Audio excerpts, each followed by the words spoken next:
Hello friends, എല്ലാവർക്കും നമസ്കാരം. നമ്മുടെ നാടും നാട്ടുകോഴികളും എന്ന് പറഞ്ഞ ഈ സീരീസിലെ നമ്മുടെ ആദ്യത്തെ അതിഥിയാണ് യെല്ലോ ബിൽസ്. നമ്മുടെ നാട്ടിൽ ഇതിനറിയപ്പെടുന്ന ഇത് സ്വർണ്ണമലരി, സ്വർണ്ണമണി എന്നൊക്കെ പേരിലാണ്. നിങ്ങളുടെ നാട്ടിൽ ഈ പൂവിന് എന്താണ് പറയുന്നതെന്ന് കമൻറ്റിൽ പറയണേ. ഒരു ചെറിയ കോളാമ്പി ആകൃതിയിൽ ഒരുപാട് ഇതളുകളായിട്ട് കടും മഞ്ഞ കളറിൽ ഇങ്ങനെ തിങ്ങി തിങ്ങി കൂട്ടമായിട്ടാണ് പൊതുവേ ഇതിനെ കാണാറുള്ളത്.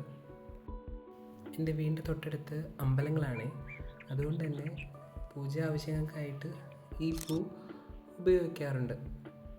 ആക്ച്വലി ആളൊരു ഭംഗിയുള്ള കൂട്ടത്തിലാണെങ്കിലും ചില സമയത്ത് അമ്മയ്ക്ക് ഭയങ്കര ഭാരമായിട്ട് തോന്നാറുണ്ട്. കാരണം ഓരോ സെക്കൻഡിലും ഇത് പൂ കൊഴിച്ചുകൊണ്ടിരിക്കുകയാണ്. അപ്പോൾ അതുകൊണ്ട് തന്നെ രാവിലെ അടിച്ച മുറ്റം വൈകുന്നേരം ഒന്നും കൂടി അടിക്കേണ്ട ഒരു സിറ്റുവേഷൻ ഇത് വയ്ക്കാറുണ്ട്. അതുകൊണ്ട് ചില സമയത്ത് അമ്മ ചൂടാവുന്ന സിറ്റുവേഷൻ ഞാൻ കണ്ടിട്ടുണ്ട്.